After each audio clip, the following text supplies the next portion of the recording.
लग्नाची बेडी या मालिकेच्या आजच्या भागात आपण पाहणार आहोत. राणी बॅग घेऊन निघालेली असते आणि मग तितक्यात रुक्मिणी त्या ठिकाणी येते. ती राणीला विचारते की तू आत्ता कुठे निघाली आहे आणि त्यावर राणी सांगते मुंबईला, पण तुम्ही काळजी करू नका, मी लवकरच परत येणार आहे.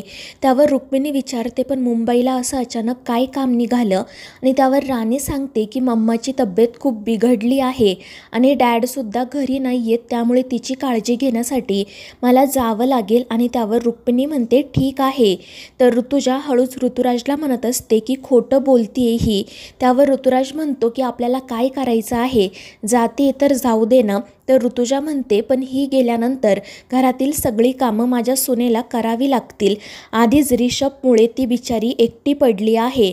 तर रेश्मासुद्धा मनाशी म्हणत असते की कामामध्ये माझं मन रमतं, मात्र एकटी असल्यावर माझ्या मनात रिषभचे विचारही येतात. त्याने जे काही केलं आहे ते मी कसं विसरून जाऊ. तर इकडे रुक्मिणी राणीला सांगत असते की तुला शक्य असेल तर लवकर परत ये, कारण मी राघवकडे लग्नाचा विषय काढला आहे. आणि त्यावर राणी लगेच विचारते मग काय बोलला राघव. तर रुक्मिणी म्हणते तो काय म्हणणार, त्याने लग्नासाठी नकारच दिला, पण तू काळजी करू नको, मी सुद्धा गप्प बसणार नाही. जोपर्यंत तो तुझ्याशी लग्न करत नाही तोपर्यंत मी सतत त्याच्या पुढे हा विषय काढत राहणार. आणि मग त्यानंतर राणी रुक्मिणीचा आशीर्वाद घेते, ऋतुजा आणि ऋतुराजला देखील नमस्कार करते आणि मग तेथून निघून जाते. तर रुक्मिणी स्वतःशीच म्हणत असते की देवा, या राघवचं कसं होणार आहे काय माहीत. आणि ते ऐकून ऋतुजा ऋतुराजला म्हणते की प्रत्येकाला त्या राघवचीच काळजी आहे, आपला मुलगा एवढा घर सोडून गेलाय त्याबद्दल कोणालाच काही वाटत नाही. तर ऋतुराज देखील म्हणतो हो ना, आणि इथे रेश्मासुद्धा एकटीच पडली आहे, बिचारीला घरातली सगळी कामं करावी लागतात.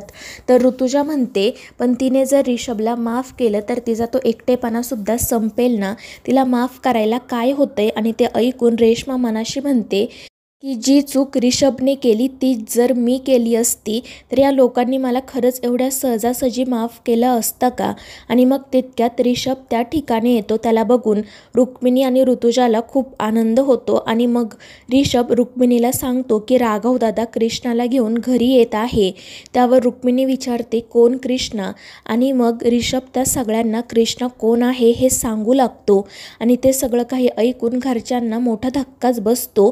रुक्मिणी तर खूपच चिडते. ती म्हणते की राघव अशा कोणत्याही मुलीला घरी कसं काय आणू शकतो, त्याला एकदाही माझी परवानगी घ्यावी वाटली नाही का. आणि मग तितक्यात रत्नाकर त्या ठिकाणी येत म्हणतो की वहिनी, मीच राघवला परवानगी दिली आहे कृष्णाला घरी आणण्यासाठी, कारण राजश्रीची तब्येत किती बिघडली आहे माहिती आहे ना तुला. त्यामुळे रुक्मिणी गप्प बसते. त्यानंतर राघव कृष्णाला आणि गोदा मावशीला घेऊन घरी येतो आणि तो त्या दोघींना सांगतो की हे माझं घर आहे रत्नपारखी सदन.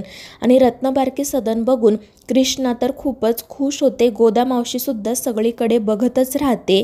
तर राघव मनाशी म्हणत असतो की सिंधू, मला माहीत आहे तू या घराशी आणि घरातील व्यक्तींशी किती अटॅच आहे ते, त्यामुळे तुझं हे नाटक लवकरच उघडकीस येणार एवढं लक्षात ठेव. आणि मग तितक्यात ती कृष्णा मोठ्याने शिट्टी वाजवते. तर राघव तिला विचारतो की हे सगळं करायची काय गरज आहे. त्यावर कृष्णा म्हणते की मला तुझं घर खरंच खूप आवडलं. तर ती गोदा मावशी तिला म्हणत असते की म्हणून मी तुला सांगत होते ना आधीच की याच्याकडून जरा जास्तीचेच पैसे माग. मात्र त्यावर राघव म्हणतो की झालं असेल तर आता चला आतमध्ये. तर इकडे रत्नाकर रुक्मिणीला म्हणत असतो की राजश्रीची तब्येत खूप बिघडत चालली आहे आणि त्यामुळे मीच राघवला कृष्णाला घरी आणायला सांगितलं. तर ऋतुजा मध्येच म्हणते पण भाऊजी, ती मुलगी चोर आहे. त्यावर रत्नाकर म्हणतो की काळजी करू नका, आपण सगळे मिळून त्यांच्यावर लक्ष ठेवू. आणि मग दुसरीकडे कृष्णा, राघव आणि गोदा मावशी घरात येतात. आणि जेव्हा कृष्णाला घरातले सगळेजण बघतात तेव्हा त्यांच्या पायाखालची जमीनच सरकते. ते सगळेजण फक्त कृष्णाकडे बघतच राहतात. रत्नाकर म्हणत असतो की राघवने मला सांगितलं होतं की कृष्णा सिंधू सारखीच दिसते, पण त्यांच्यात एवढं साम्य असेल असं वाटलं नव्हतं. तर इतरांना देखील ही नेमकी कृष्णा आहे की सिंधू हे कळत नाही. आणि मग राघव त्या दोघींना सरळ घरात घेऊन जातो. सिंधू सगळं घर फिरून बघत असते, प्रत्येक वस्तू हातात घेत असते. त्यामुळे मग रुक्मिणी तिच्यावर ओरडते आणि तिला विचारते की हे काय चाललंय तुझं. त्यावर सिंधू म्हणते की तुमचं घर बघते आणि मग त्यानंतर ती सोफ्यावर चढून नाचायला सुरुवात करते. ऋतुजा तिच्यावर ओरडत तिला थांबवण्याचा प्रयत्न करते. रुक्मिणीसुद्धा तिच्यावर ओरडते, पण कृष्णा काही ऐकत नाही. उलट ती ऋतुजावर जोरात उडी मारते. त्यामुळे ऋतुजा खूप घाबरते आणि मग त्यानंतर ती रुक्मिणीकडे जाते आणि तिच्या हाताला धरत तिला गोल गोल फिरवत म्हणते की तूच त्या खडूसची आई आहेस का गं, कारण तो सुद्धा तुझ्यासारखाच माझ्याकडे रागात बघत असतो. आणि त्यावर रेश्मा कृष्णाला सांगते की या राघव भाऊजींच्या आई नाही तर मोठ्या काकू आहेत. तर कृष्णा तिला विचारते की जेव्हा तो राघव लहान होता तेव्हा त्याची आई काही कामावर जायची का. त्यावर रेश्मा सांगते की नाही, राजश्री काकू तर घरीच असायच्या. पण तू असं का विचारते. आणि त्यावर कृष्णा हसतच म्हणते कारण या 2 मारक्या म्हशींसारखाच तो सुद्धा माझ्याकडे बघत असतो. आणि ते ऐकून रेश्माला हसू येतं. आणि मग तितक्यात राघवसुद्धा त्या ठिकाणी येतो. तो कृष्णाला शांत राहायला सांगत असतो. तर ती मोठ्याने हसू लागते आणि तिचं असं विचित्र वागणं बघून घरातले तिच्यावर नाराज होतात आणि खूप चिडतात सुद्धा. तर राघवला कृष्णाकडे बघून त्याने सिंधूसोबत घालवलेले क्षण आठवत असतात आणि तो मनाशी म्हणत असतो की तू कितीही लपवण्याचा प्रयत्न कर, पण तुझं सत्य एक ना एक दिवस नक्की उघडकीस येणार. आणि मग त्यानंतर रत्नाकर राघवकडे जातो आणि त्याचे आभार मानत म्हणतो की तू राजश्रीसाठी या कृष्णाला इथे घेऊन आलास, त्यासाठी खरंच धन्यवाद. आणि मग तो कृष्णाचे सुद्धा आभार मानतो. तर कृष्णा रत्नाकरकडे बघत राहते आणि मग त्याचा आशीर्वादही घेते. रत्नाकर तिच्या डोक्यावरून हात फिरवत तिला आशीर्वाद देतो आणि मग तो राघवला म्हणतो की हिला आशीर्वाद देताना क्षणभरासाठी असं वाटलं की ही माझी सिंधूच आहे. आणि ते ऐकून राघव मनाशी म्हणतो की बाबा, मला माहिती ही आपली सिंधूच आहे आणि हिने माझ्यासमोर कितीही नाटक केलं ना तरी तुमच्यासमोर आणि आईसमोर ही जास्त दिवस नाटक नाही करू शकणार. तर दुसरीकडे राणी मुंबईला जाण्यासाठी निघालेली असते, पण गाडीमध्ये सुद्धा ती राघवलाच कॉल करत असते, पण राघव काही तिचा कॉल रिसीव करत नाही. त्यामुळे मग ती शकुंतलाला कॉल करते. शकुंतला तिला विचारते की आता काय झालं. आणि त्यावर राणी सांगते की मी मुंबईला जाण्यासाठी निघाले आहे, मात्र माझी आणि राघवची भेट झालीच नाही.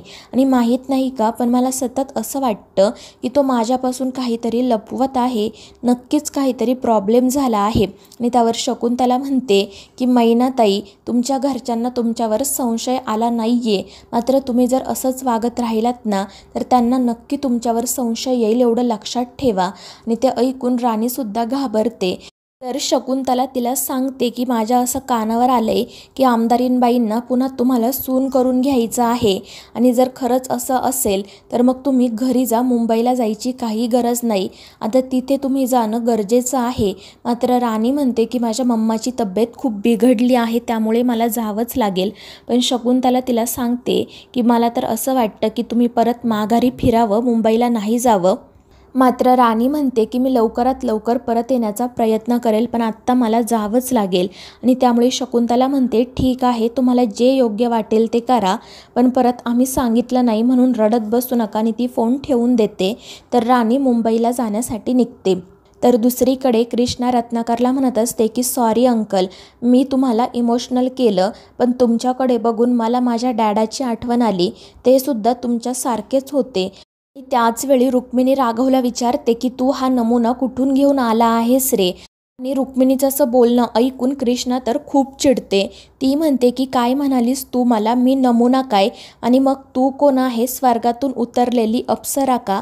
अगं एकदा स्वतःच्या तोंडाकडे बघ, गोमूत्र पिल्यासारखं तोंड घेऊन घरभर फिरतेस तू, कधीतरी हसत तरी जा. आणि तिचं असं बोलणं ऐकून घरातील सगळेच हसू लागतात.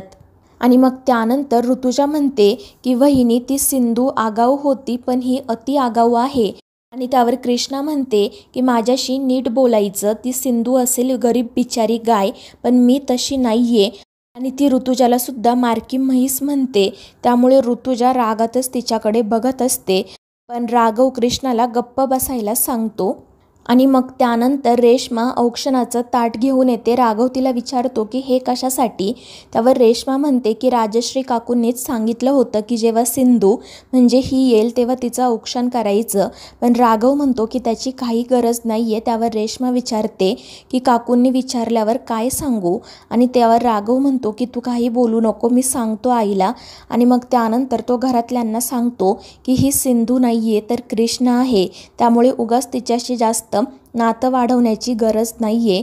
ती इथे आली आहे आपलं काम करण्यासाठी आणि जेव्हा तिचं काम पूर्ण होईल, आईची तब्येत बरी होईल, तेव्हा ती इथून पुन्हा निघून जाईल. त्यामुळे कोणीही तिच्याशी जास्त काही बोलू नका, उगाच संबंध जोडण्याचा प्रयत्न करू नका. आणि त्यावर ते सगळे हो म्हणतात.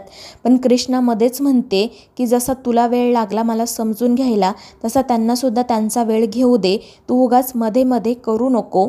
आणि मग त्यानंतर रुक्मिणी कृष्णाला म्हणते की लोकांचं पाकीट मारणं, चैन चोरणं असा तुझा व्यवसाय आहे हे कळलं आहे आम्हाला. पण इथे जर असं काही करण्याचा प्रयत्न केला तर याद राख, गाठ माझ्याशी आहे, माझं 24 तास तुझ्यावर लक्ष असेल. आणि रुक्मिणीचं हे बोलणं ऐकून कृष्णा तिथेच मोठमोठ्याने रडायला सुरुवात करते. आणि तिचं रडणं ऐकून सगळेच जण खूप चिडतात. राघव तिला शांत करण्याचा प्रयत्न करत असतो पण ती काही ऐकत नाही. ती अजूनच मोठमोठ्याने रडू लागते. त्यामुळे मग रत्नाकर रुक्मिणीला म्हणतो की वहिनी ती आपल्या मदतीसाठी इथे आली आहे ना, मग तू तिला प्लीज असं काही बोलू नको. राघव कृष्णाला शांत करण्याचा प्रयत्न करतो पण ती अजूनच मोठमोठ्याने रडू लागते.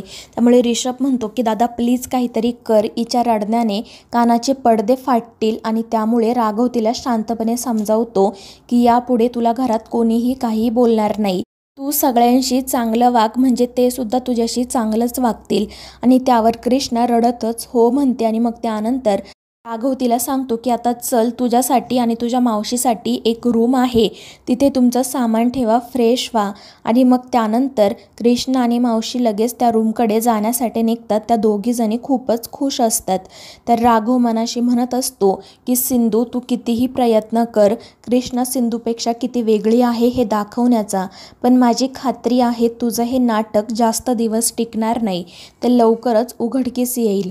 तर मित्रांनो, या मालिकेच्या पुढील भागांमध्ये आपण पाहणार आहोत राणी मुंबईवरून लगेच घरी परत येते आणि त्यावेळी घरामध्ये लाईट गेलेली असते आणि कृष्णा मेणबत्ती घेऊन उभी असते. आणि जेव्हा राणी तिच्या समोर जाते तेव्हा सिंधूला समोर बघून तिला मोठा धक्का बसतो आणि ती बेशुद्धच पडते. तर कृष्णा हसतच तिच्याकडे बघत म्हणत असते की मी काय मेलेल्या माणसाचं भूत नाही आहे, तर जिवंत माणूस आहे. तर मित्रांनो, या मालिकेच्या पुढील भागांच्या अपडेटसाठी आपल्या चॅनेलला सबस्क्राईब करा.